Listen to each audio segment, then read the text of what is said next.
Hello YouTube, Size 17 here, but you can just call me Travis, and welcome back for another collection update. Sorry for missing last week. To be honest, I was just lazy, and yeah, that's it. All right, so let's just move on and let's get into this week. In the background, we're listening to "Permission to Rock" by Seattle's Substratum. Awesome release from this year, traditional heavy metal. Yeah, good stuff. All right. Got a couple sets, mostly CDs though.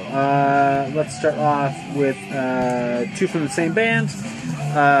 This is a new release from this year. This is Blackslash with Lightning Strikes Again, and I picked up their second, because it's their third. This is their second album, Sinister, Lightning. They do have another full length that came out earlier, like 2012, because this is 2015. This is, like I said, this year. And then they have like a couple EPs and something, maybe splits. I'm not exactly sure what they have. But anyway, awesome heavy metal band from Germany. Nice little bit of power metal flair with them as well. I came across this band, I don't know, three weeks ago maybe. I'm not exactly sure how long ago it was. They had released a music video on new wave of traditional heavy metal full albums, and I believe it was for their song Eyes of a Stranger, and I was immediately like, oh, this is pretty interesting. I thought the instrumentation was strong. I enjoyed the vocals. Yeah, everything was just really well done, and I was like, okay, I need to bookmark this band I need to check them out later. And then I don't know if it was like that night or the next day, but the same channel, New Wave of traditional heavy metal full albums, did like kind of a new video that he had never done before, where he did like an interview / release party video. So he kind of intermixed between interviewing the band. They would play a track from this album, and I'm pretty sure they actually played the entire album. And every single time it went to a song, I was like, this is another great song. Also, the guys in the band seemed like, just cool dudes that are into making cool music, and that's what you're getting here. So yeah, I immediately went onto their site, which actually was completely in German, and at least I could not figure out how to translate it. But it wasn't too bad, and I was able to figure out how to order both of these rad CDs. Sinister Lightning is not quite as good as the new release. Not to say that it's bad. It's actually a really good release, actually. But I really think that they stepped up another level with the new one, Lightning Strikes Again. It's somewhere right now in the top 5. It's probably rivaling the new Visigoth for me at the moment. It's really that strong. Just awesome riffs.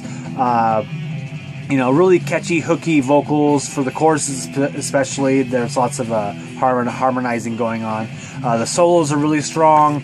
Yeah, just really good stuff from this band.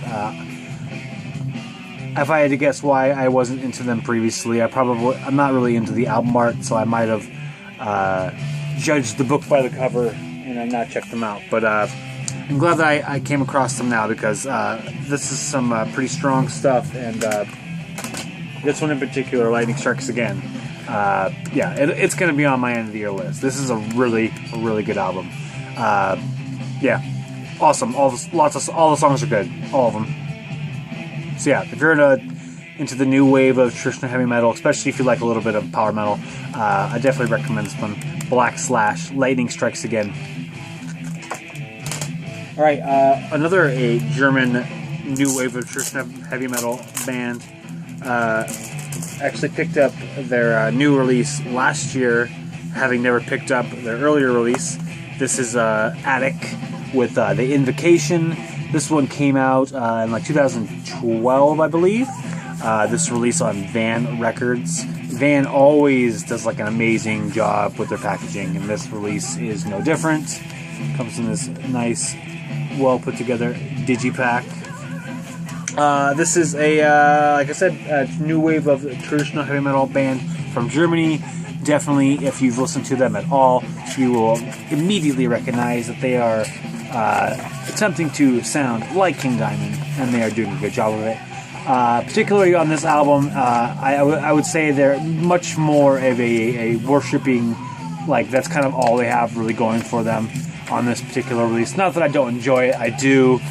In particular, the intro into the first track, that is just like perfect King Diamond. That first lead that plays on, what's the song called? Funeral in the Woods. That first lead is just so King Diamond. Anyway, like I said, I do think they stepped up actually a few notches for their release from last year's Sanctimonious. But if you're into King Diamond and you don't mind a little bit of worship going on, definitely recommend this band, Attic, the Invocation, and then, like I said, the one from last year, Sanctimonious. Yeah, good stuff. Glad to finally pick this one up, fill that slot in the collection.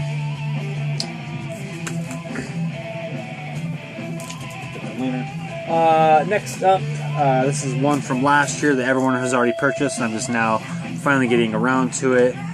This is Undergang with I didn't even think about how to pronounce this beforehand. Misantropologi. I'm sure that's wrong. I for the longest time I assumed these guys were from Germany. I think they're actually from Denmark, which is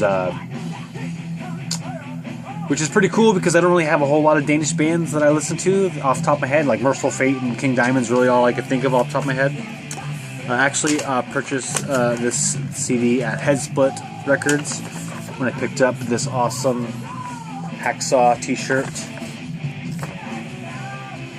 Tape, you should get it too, it's all good. Yeah.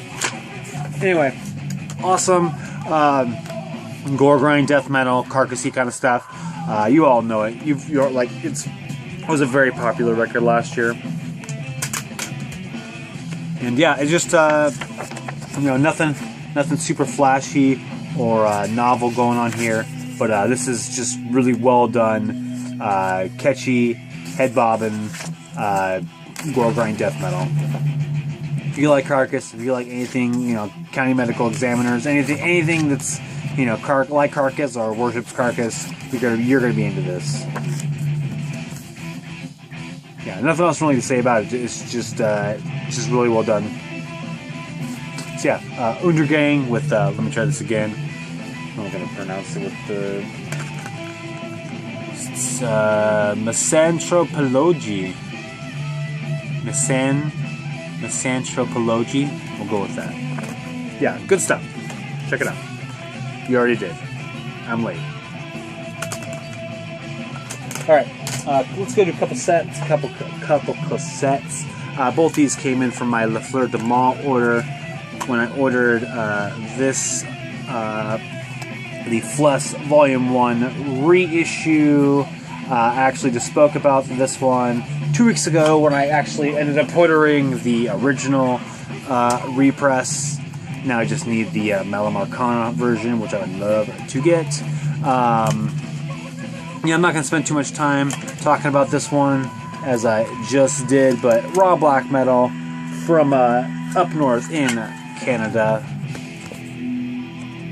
Actually, it's interesting, it actually specifies individual tracks on this particular release.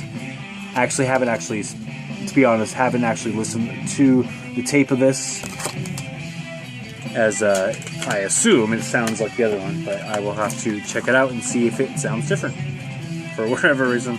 But yeah, awesome raw black metal, definitely worth checking out. And then at the same time, I decided to pick up something else. This is Karne with Symposium of Torments. This was a band I was not familiar with. Black metal, as you would probably assume. From France. This is a tape label. Chord Rain. Yeah, Chord Rain Productions is the label. Limited to 50 copies. I got number 5. Yeah, just very... I listened to this once, but traditional black metal stuff. Pretty solid stuff, though. I enjoyed it. Full-length album. This was released last year. Tape was released this year, but the album was released last year. Yeah, good stuff. Definitely worth checking out if you like, your traditional second wave black metal. but nothing really that special. I thought so anyway. Oh, fix that later. Alright, last couple CDs. No more metal, but that's okay. This is an awesome synthwave release I've been waiting to get. Awesome synthwave release. This is Night Runner with Thunderbird. This is a duo out of Mexico. This came out. The CD came out this year, but this came out late last year, I think October. Awesome synthwave stuff. There's a good mixture of guitar in it, which, as if you've been listening to me at all recently, I think is a awesome mix with synthwave. Not a whole lot going on here with the packaging, but that's okay. I enjoy the tunes nonetheless. My only gripe, I would say, actually, is that I feel like the track order is a bit of a momentum killer. I think specifically having Magnum Bullets and City Lights.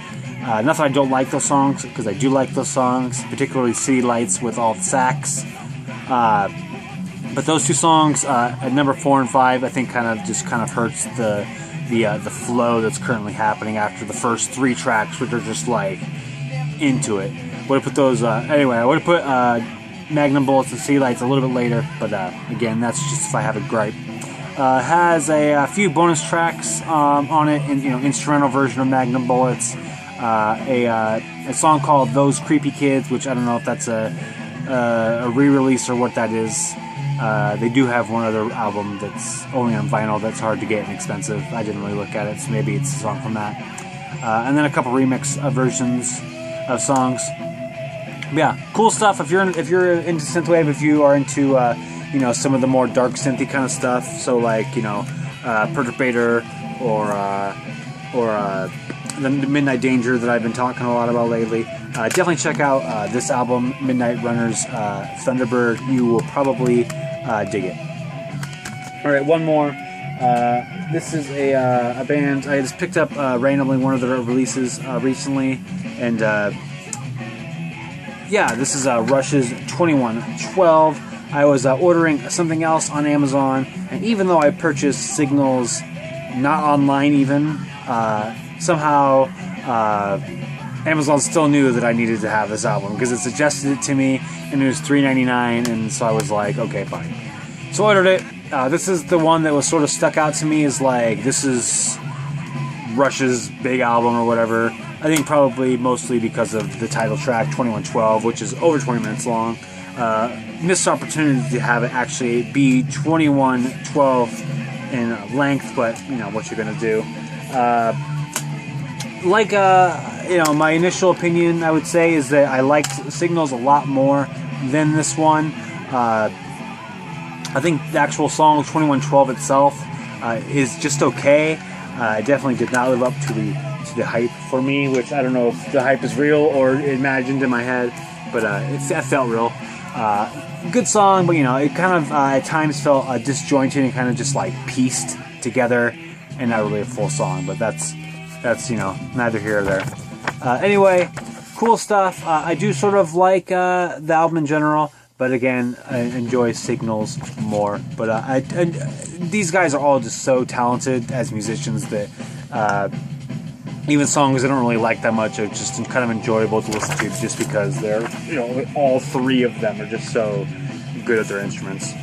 But yeah, anyway, I will continue on with Rush just to kind of see what's going on. But yeah, that's all I gotta say about this one. So 2112, Rush, probably the Twilight Zone, and maybe Something for Nothing. Those are probably my ones that I like the most on this one. But yeah. Alright, that's it for this week. Thanks for watching, thanks for subscribing. If you're familiar with any of those releases, please let me know what you think of them, and otherwise, have a good day.